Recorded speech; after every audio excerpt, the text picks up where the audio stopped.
Pull up a chair, fill up a plate, come over early, you gon' stay late. Ain't nothing better than music and friends. It's gatherings and guitars.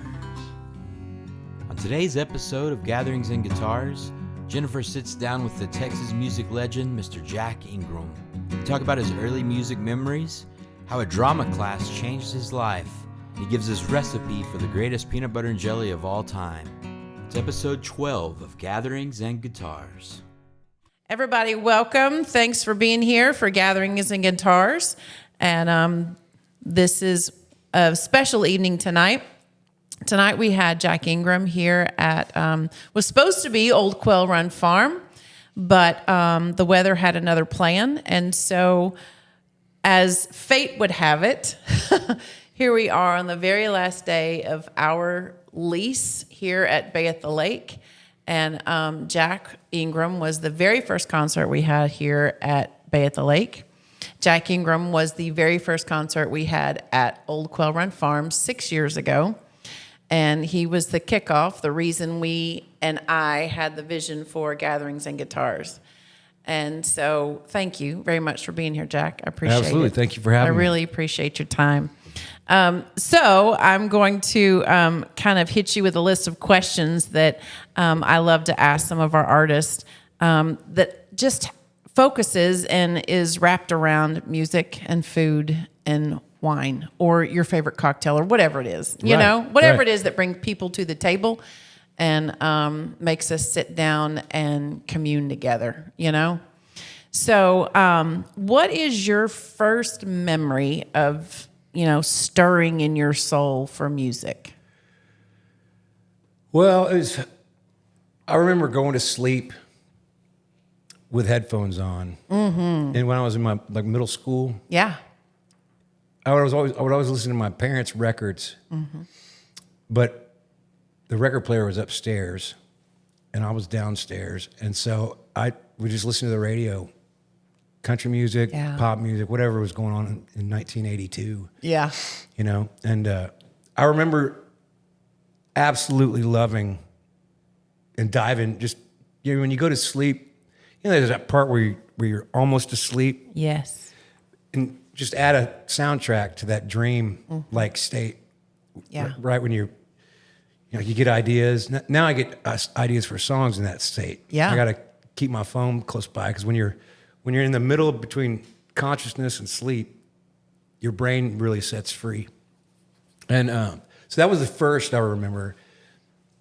But I also remember in high school, late junior, senior year, I stopped being able to enjoy listening to music so much. Really? Because I had gotten to the point where I just wanted to be a part of it. Mm. So that was kind of the segue from just being a fan to going, I'm going to figure this out. Yeah. So it was early years. I love that. Well, actually, late high school, that's not too early. Yeah, and I didn't really take up the guitar seriously until my freshman year of college. College, yeah, it was at SMU, right? Yeah. Yeah. And then the first time I knew that this was something I could do was the first time I got on stage at an open mic night. And, when you first start playing guitar, it's not fluid.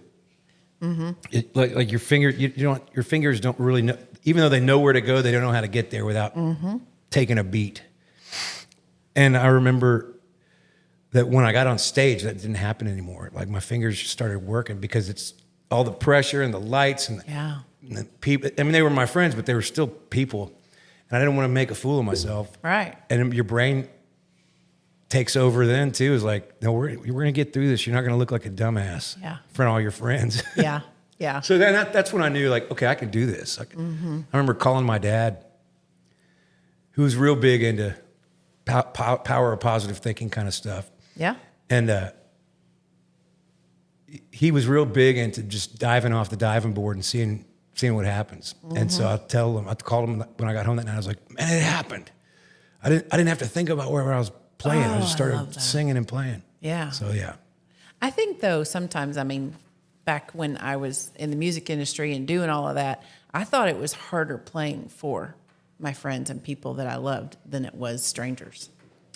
Well, it all has a different kind of intimacy and energy. Like tonight was about 7,500 people, and it was such a quiet room. Yeah. And it did feel a little intimidating. Yeah. Because and I it's a played pin in drop front of 30,000 kind thing. people. You know, like- Absolutely. Yeah. So it is a different energy, Yeah. but it's just as impactful. Absolutely. Yeah. That's so fun.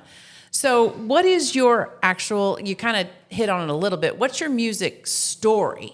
So you didn't start playing until you were in high school. You didn't pick up a guitar till you were at the end of high school? Well, I had always wanted to play guitar, and I had like a cheap guitar that I got when I was junior high. Yeah. But in typical dumbass teenage boy fashion, I didn't do anything with it. It just sat in the corner of the room, and I'd try and learn something, then it hurt my fingers. But anyway, so I played piano, so I had a base knowledge of Music, and chords, notes, I could all read. of that. I could read piano books.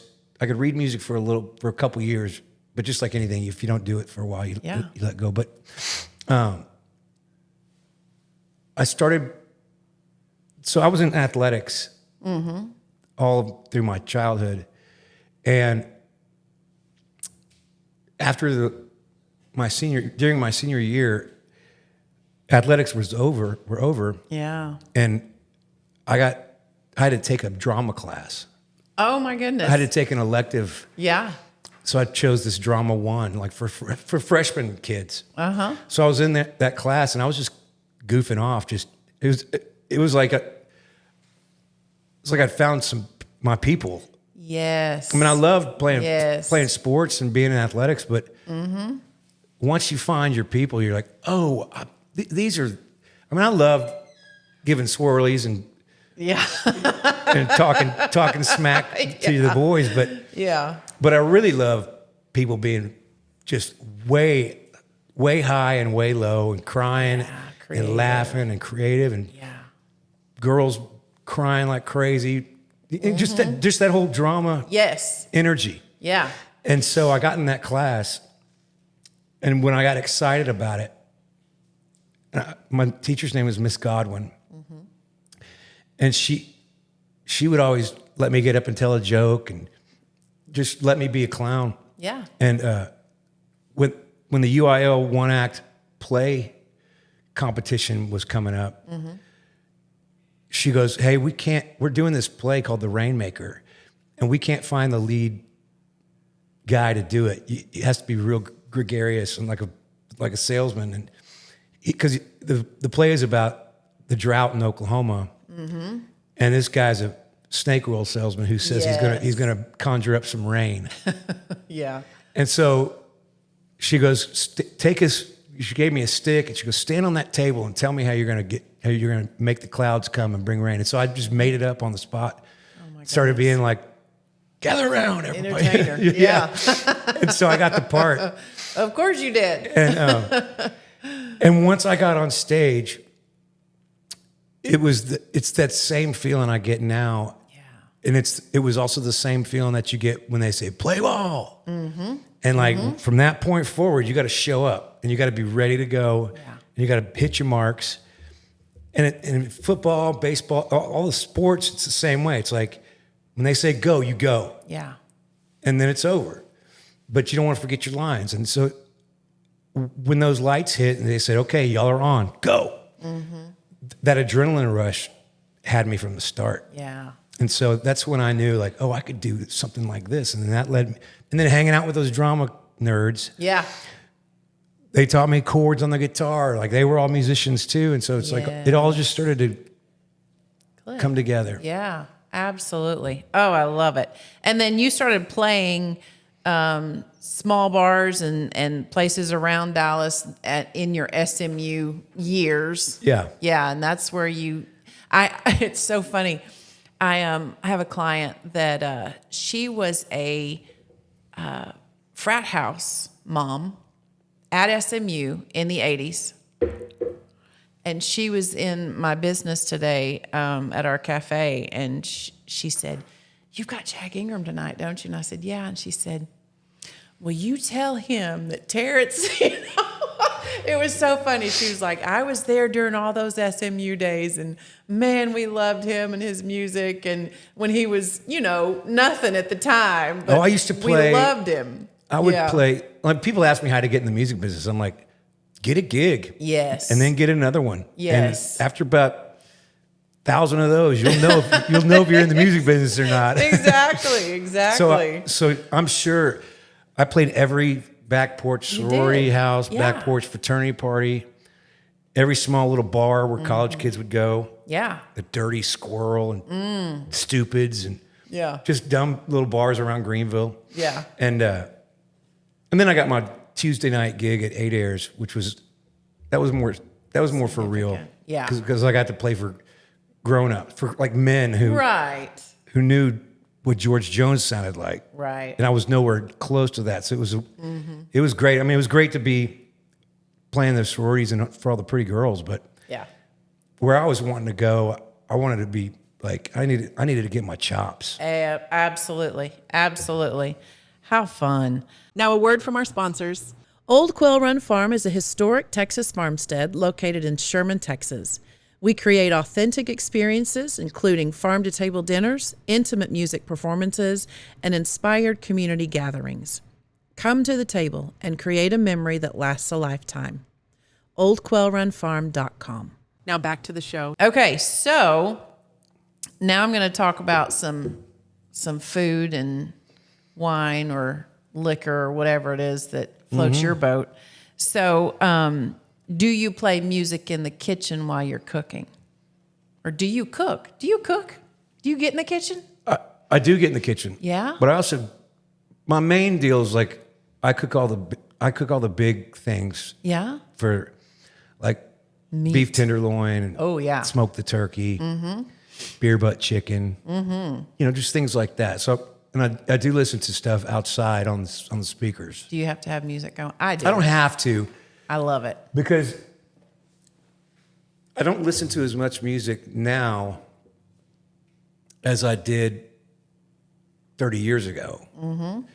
It's because if I hear a really good, because the genre that I like listening to is the same kind of stuff I play. Right. Like singer-songwriter stuff, and country music stuff, and Americana.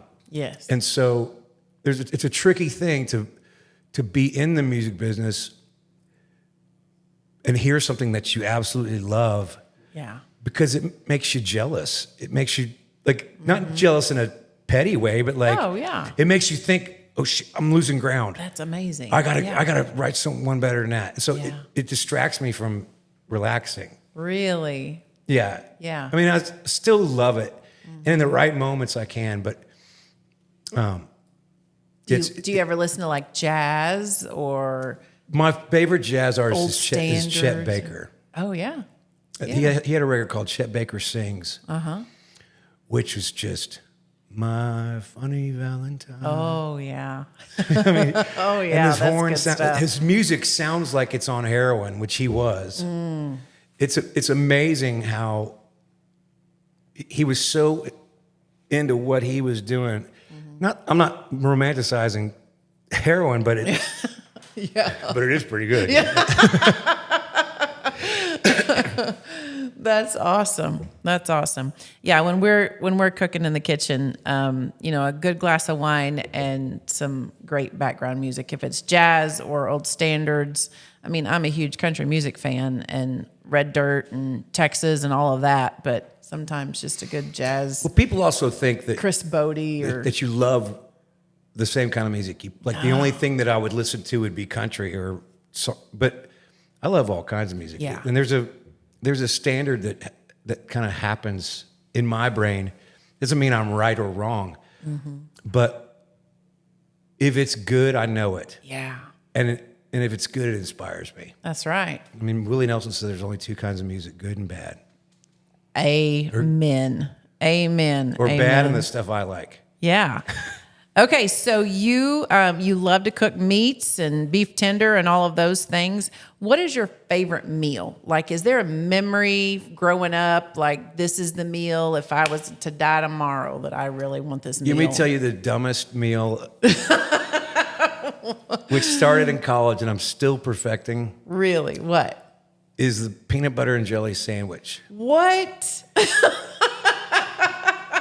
I've got the best Peanut butter jelly time. peanut butter jelly. I love it. So, and I've perfected this. Okay. You take like 9-grain bread, Yeah. the healthy kind of bread, and you Yes. toast it really well, Okay. really well. Okay. Then I get extra crunchy peanut butter, Okay. put that on there. Yeah. Get bacon, Oh, okay. put that on there. Then put that in the broiler. Listen to him. Do y'all? You're serious. Okay. I've had a lot of late nights watching Blazing Saddles, if you know what I mean. This is awesome. I love it. Okay, then you get that out, and it's you know peanut butter toast. How sour gets kind of liquefied a little bit. Yeah. Yeah.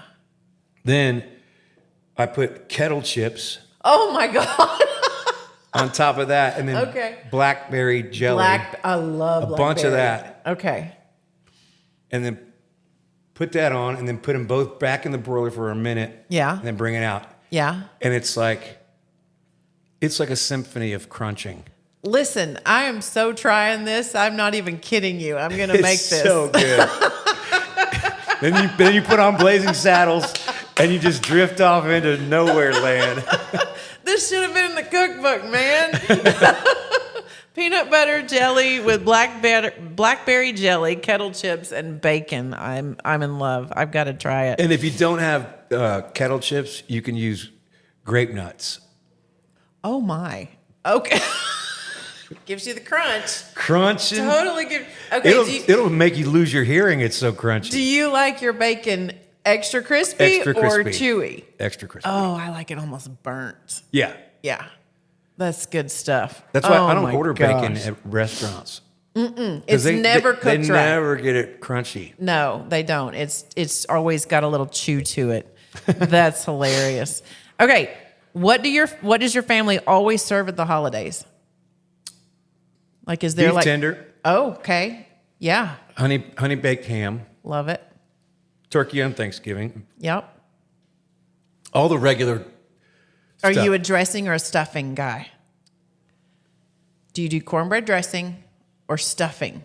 The cornbread dressing. Okay, you're a Southern man. Yeah. Okay. And my dad taught me how to do all this stuff. My dad was my dad did too. My dad was the big barbecue guy and smoking turkeys and Yeah. frying turkeys and Yeah. that's where my love of cooking came from. My mom was Me too. serviceable, Me too. but my dad really did the specialty stuff. Like, Me He would too. make beef jerky, Yeah. and he's also old school. I did learn other ways to cook. When he was done, like making jerky, it was like a bomb went off in the kitchen. Oh, and of course, the house smelled like smoked meat for months. Yeah. but he was good. That's awesome. It was fun. He's been so he would take the whole. We had 2 ovens, and he would buy skirt steak and slice it. Yeah. in about that long. Yeah. He marinated it for 2 days in this beef jerky marinade that he would make. When he stuck a toothpick and then hung it on the racks Yeah. in the oven. Yeah. And then he'd smoke it for like 2 days with the door cracked. Really? And he would never clean up. My mom was so pissed. Abso-freaking-lutely. Oh my gosh. Okay, last question.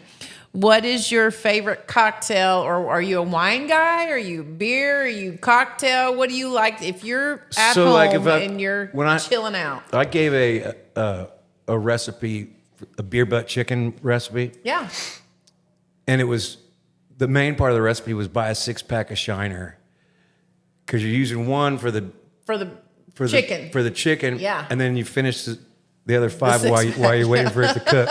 When you're done with the 5th one, Yeah. It's kind of like probably me and almost Coco ready. Vine, chicken Coco Vine. I put a little in the chicken and Yeah. then just drink the rest of the bottle. Yeah. Yeah. Okay. So I'm a beer guy. yeah.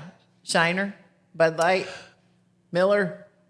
Yes. Yeah. Dos Equis. Yes. Modelo. Yes. All the things. Okay. If I stick to beer, nothing gets too out of whack. That's right. Absolutely. I agree. Well, I'm a wine girl, so. That wine- never gets too out of whack either. It doesn't. Especially, man, if you drink European wine, Italian wine, it's totally different. You just don't get that yuckiness. I don't know. I can drink it all day long and be fine. Yeah. So, all right, man. Thank you so much for being here. I so Thank you. appreciate your candidness and your man. I won't forget that peanut butter and jelly. You better go home and make it. I'm so doing There's it. one other ingredient That's that awesome. helps it as well that Okay, I what? shouldn't say on the air. What? We'll talk about it after. How about that? All right. Thank you all so much, and we'll see you next time. And you feel like slowing down. I'll see you around my hometown. Something bound to fall apart. Every time you're feeling empty, better thank your lucky stars. 'Cause if you ever felt one breaking, you never want a heart.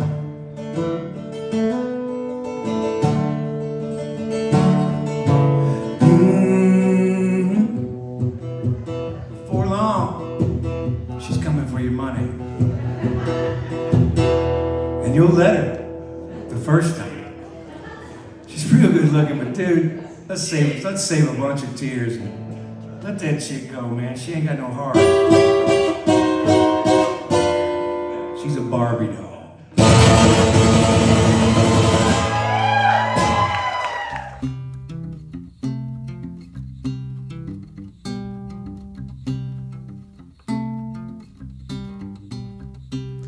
Pull up a chair, fill up a plate. Come over early, you gon' stay late. Ain't nothing better than music and friends. It's gatherings and guitars.